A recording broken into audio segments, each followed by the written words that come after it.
Hi, this is the first video in my new Lotus Elan vlog.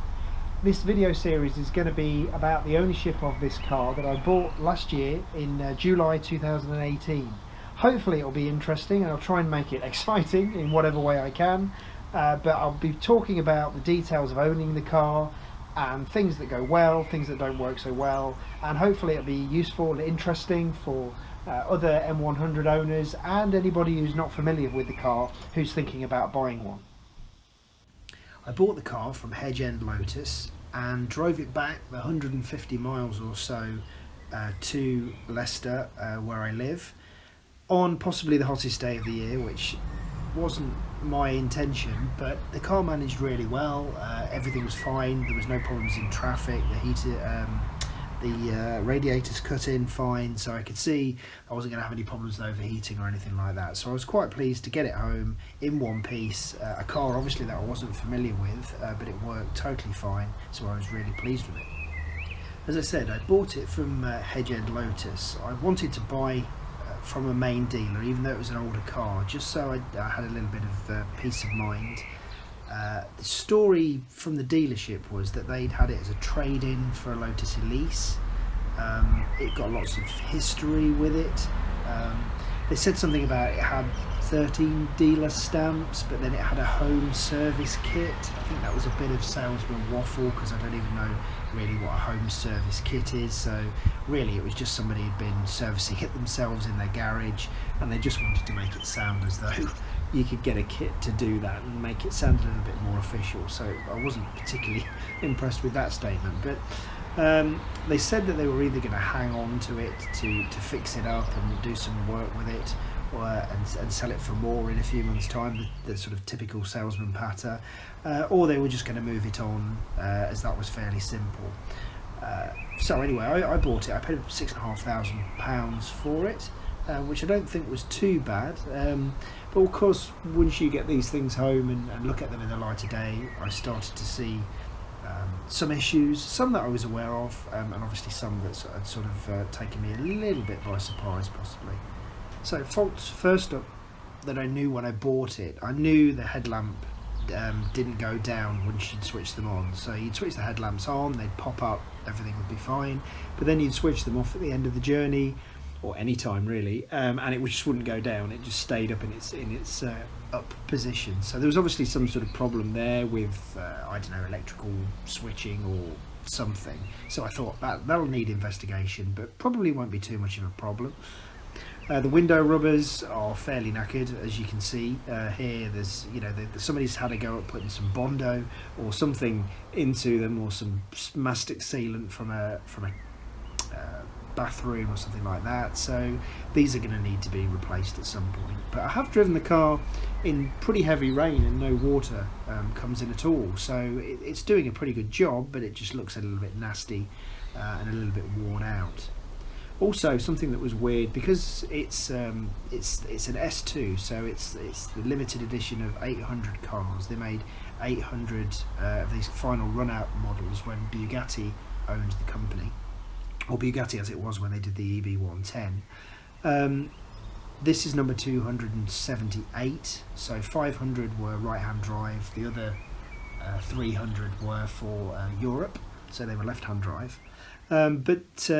What was weird about this car was it had an SE badge on the boot, which is the sort of main run of Elans, the sort of 4,500 or so. So obviously something's happened to the boot at some point. I had a good look underneath the car. It doesn't seem to be any major accident or any accident damage at all, to be honest. So whether the boot cracked or broke or got damaged on the top of the car, so obviously somebody might have replaced it with an SE boot.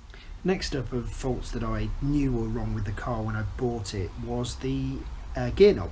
So the gear knob had, somebody put an aftermarket Momo chrome gear knob, which it's a nice enough object, but it's not right for the car, and it really sort of stands out like a sore thumb. So I thought I'd like to change that to something more in keeping. I had a look at SJS sports cars. They had one left, but I think it was £110, which is a bit pricey for an old gear knob. So I found one on eBay. Here's the listing. That was pretty much exactly the same. It hasn't got the print of the gear pattern on the top, which is not too much of an issue, but as you can see, I've installed it, fits pretty well, and it looks the part, so I'm happy with that for now.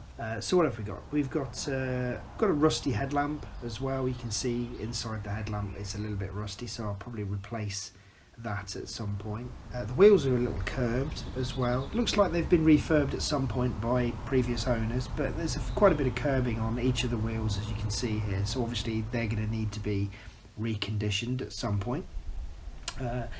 Also, you can see here the brake calipers are different colours. So on the one side you've got a green caliper, on the other side you've got a sort of goldish coloured caliper. I think the ones that you get reconditioned from various suppliers come back in this sort of goldy finish, so probably the green one's been painted ages ago by somebody, and the gold one's been replaced. So want to get those all nice and uniform. I'll probably do them yellow because that will work quite nicely with the green of the bodywork and the yellow of the calipers. Okay, so the hood's in pretty good condition really. I was quite surprised how good the fabric of the hood is, and the back window in particular.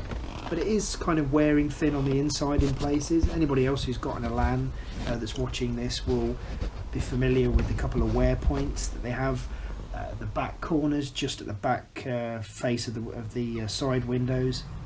So you can see here it's okay on the outside, but as we look inside it's just started to wear through that sort of inner lining, so I'm going to have to look at catching that before that starts to work its way all the way through.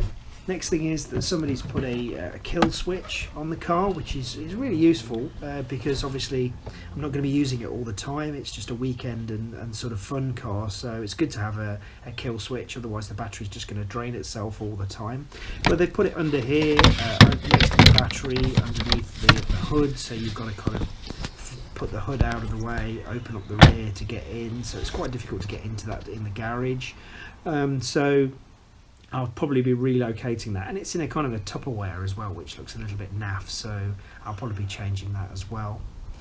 There's a few paint issues around the car, which obviously I'll spend a bit of time with that. The front end has got, I think the person who owned it before must have been a bit tailgate happy, so there's lots of stone chips on the front, so I'll probably look at getting that resprayed on the front end at some point. It's got a non-standard exhaust. It's got a sports exhaust on it, which somebody paid quite a lot of money from Paul Matty Sports Cars, about £1,000. I could see in the previous, not the last owner, but the owner before that, has spent quite a bit of money on the sports exhaust system. So it's a bit raspy, but I don't mind it. It's quite a nice sound. So I'll probably hang on to that, keep that on there. As you can see here, the windscreen has delaminated at the top, so probably going to need a new screen at some point. The boost gauge on the dashboard doesn't work as well, so I've got to do some investigation into that, maybe look at the back of the gauge or possibly at the other end to see if there's a problem with the connection. So the fuel gauge has stopped working. Now this isn't something I knew when I bought the car, because the fuel gauge did work for the journey back, and it worked for probably quite a few weeks of ownership, and then all of a sudden has stopped working. So at the moment I'm having to keep an eye on the mileage to have a rough idea of whether the fuel tank is full or empty. So need to have a look at maybe the sender unit on that, on top of the tank, which is not too bad a job. And as you can see, the rev counter has a complete life of its own. It's got sometimes it has a good bearing of what the revs are actually doing, and then other times, as you can see, it just goes absolutely nuts. So again, probably going to need to change that on the instrument binnacle, or possibly have a look at the other end of where that's attached to see what problems are lurking underneath. So if there's other S2 owners out there, or even just the SE owners, they're probably thinking, why the hell did you buy this car? We've just listed all these problems with it, and but I think it was it's a good, honest car. It's got a few little niggles. I mean, it's 25 years old. It's a 1995 car, so there's bound to be some problems with it at some point. So it works. I can use it. So it's got an MOT and everything, so it'll just be nice to spend a little bit of time tweaking these things and trying to make the car as perfect as possible. It's not going to be a daily driver, but it's going to be a driver car. It's something I want to enjoy and use, but obviously sort of make it better and sharpen it up over time. So hopefully this will make an interesting video for you guys, or series of videos for you guys to watch and see what happens, and maybe it'll be useful for other Lotus Elan owners. Let me know in the comments what you think. Anything that you'd like me to sort of suggest some content or something like that, that would be great. But you know, please keep watching. I'll keep posting these videos as regularly as I can, probably once a week or so. And thanks for watching.